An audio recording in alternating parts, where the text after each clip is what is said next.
안녕하세요. 중국 까발리는 남자 중까남 황현철입니다. 반갑습니다.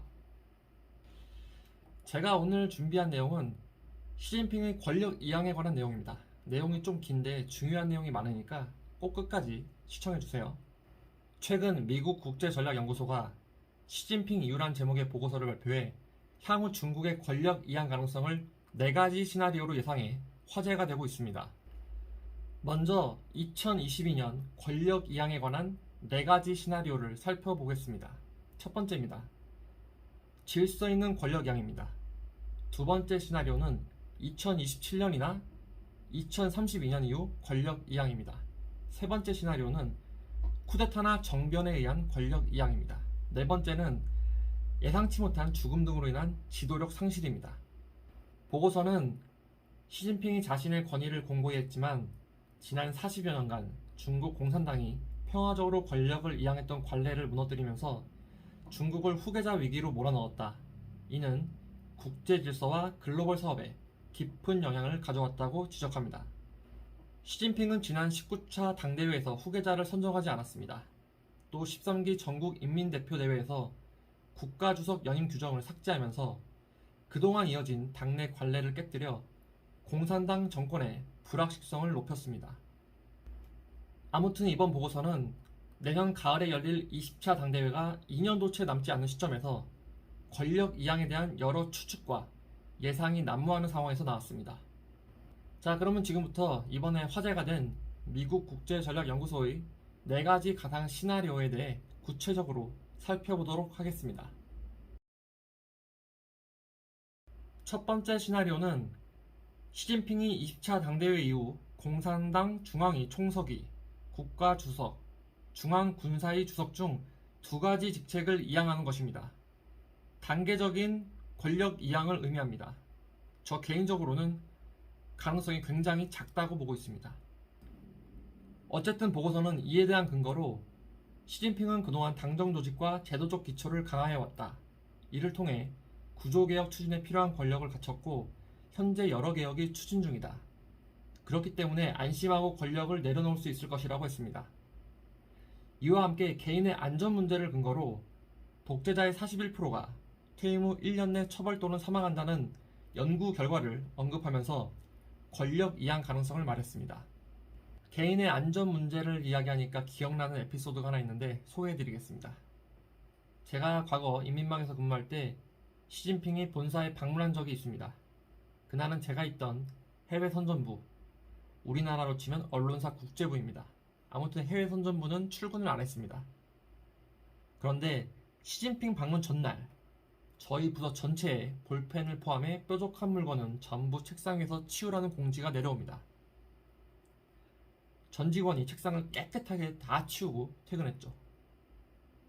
인민망은 3중으로 보안 검색을 하고 외부인 출입이 엄격하게 통제됩니다. 출입 카드가 없으면 들어올 수가 없습니다. 이런 환경임에도 불구하고 출근하지 말고 볼펜까지 다 치우라는 공지는 너무 과하다는 느낌을 받았습니다. 암살 위협이 늘 존재하고 있기 때문에 이해는 합니다. 두 번째 시나리오는 2027년이나 2032년 이후 권력 이양입니다.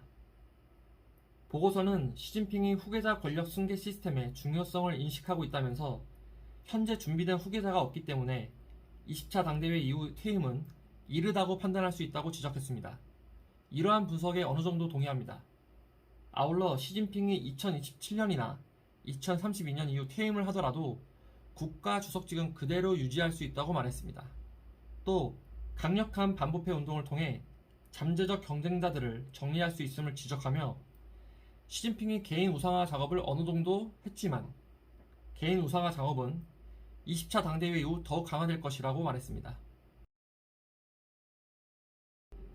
세 번째는 쿠데타나 정변에 의한 권력 이양입니다.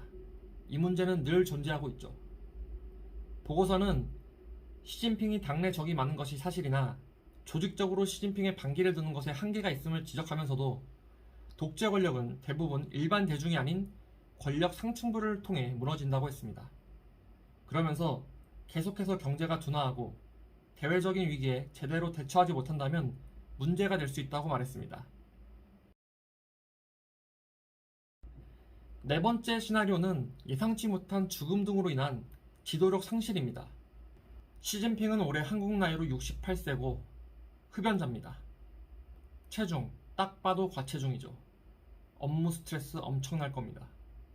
국가 지도자의 건강 상태는 국가 기밀에 해당하지만 문제가 발생하면 감추는 데 한계가 있습니다. 아무튼 이번 보고서는 이렇게 4가지 시나리오와 함께 2035년 이후 퇴임할 가능성에 대해서도 언급했습니다. 저는 이번 보고서를 다 읽고 서울대학교 국제대학원 조영남 교수님의 저서 중국의 엘리트 정치가 떠올라서 다시 책을 펼쳤습니다. 바로 이 책입니다. 참고로 조영남 교수님은 중국의 현대 정치 연구 분야에서 손에 꼽히는 전문가이십니다. 조영남 교수님은 저서에서 20차 당대회에서의 권력 승계를 중심으로 3가지 시나리오를 제시하셨습니다. 첫 번째 시나리오는 모든 권력을 이양하는 후진타오 방식입니다. 두 번째 시나리오는 단계적으로 권력을 이양하는 장점인 방식입니다. 세 번째 시나리오는 권력 이양이 없는 1인 지배의 시작입니다. 조 교수님은 책에서 두 번째 시나리오와 세 번째 시나리오에 무게를 두셨습니다. 그런데 이 책은 출판된 지 1년도 더 되었고 그동안 대내적으로 여러가지 상황이 많이 바뀌었다고 생각되어 교수님이 쓰신 전망에 변화가 있는지 궁금해졌습니다. 그래서 교수님께 메일을 보내 구체적으로 질문을 드렸는데 금방 답장을 주셨습니다. 조 교수님은 메일을 통해 책에서 말했듯이 세 번째 시나리오도 가능성이 있다. 그런데 전례가 없는 승계 방식이라 당내 반발이 적지 않을 것이다. 그래서 두 번째 시나리오 가능성이 더 있다고 봤다면서 현재 상황에서 본다면 아직도 두 번째, 세 번째 시나리오 모두 가능성이 열려 있다고 본다. 아직 결정된 것은 없다. 시간이 가면서 당내 논쟁이 정리되면 내년 하반기에 윤곽이 드러날 것으로 보인다고 말씀하셨습니다. 그러면서 지난 2월에 끝난 베트남 공산당 13차 당대회에서 서기장의 3연임이 결정된 것을 지적하시며 베트남도 중국처럼 연임 제한 규범과 연령 규범이 있는데 이번에 최고 엘리트들의 합의를 통해 현임 서기장과 현임 총리는 이에 적용받지 않는 것으로 결정됐다. 이는 차기 서기장 선출 합의에 실패했기 때문이다. 중국에서도 이런 일이 일어날 가능성이 충분히 있다고 하셨습니다.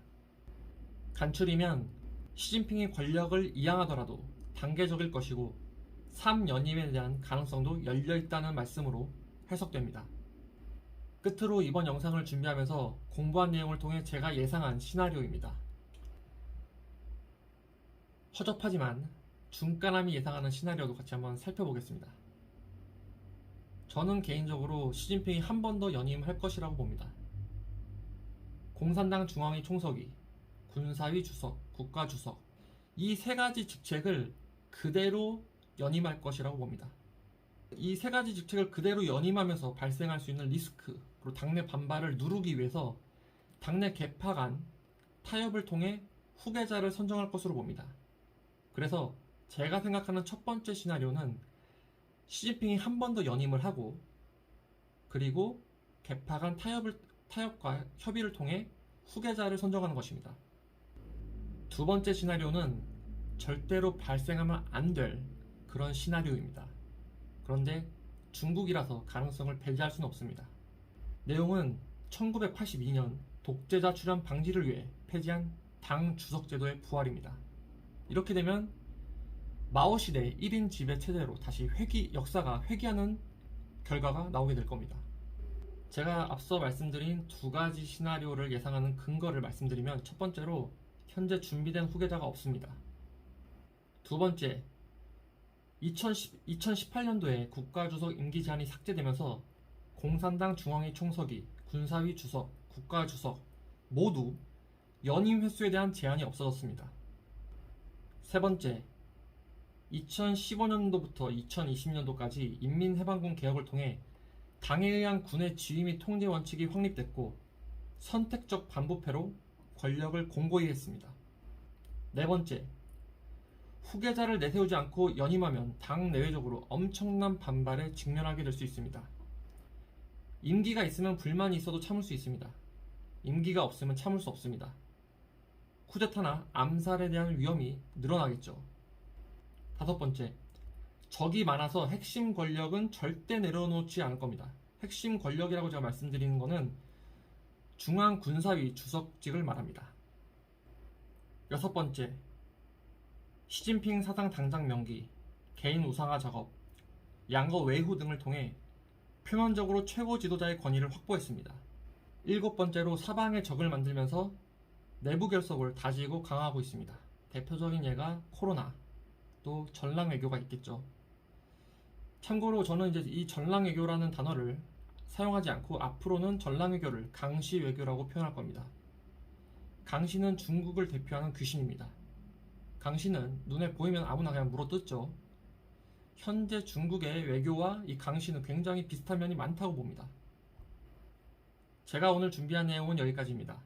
내용이 유익하셨다면 좋아요와 구독 부탁드립니다. 감사합니다.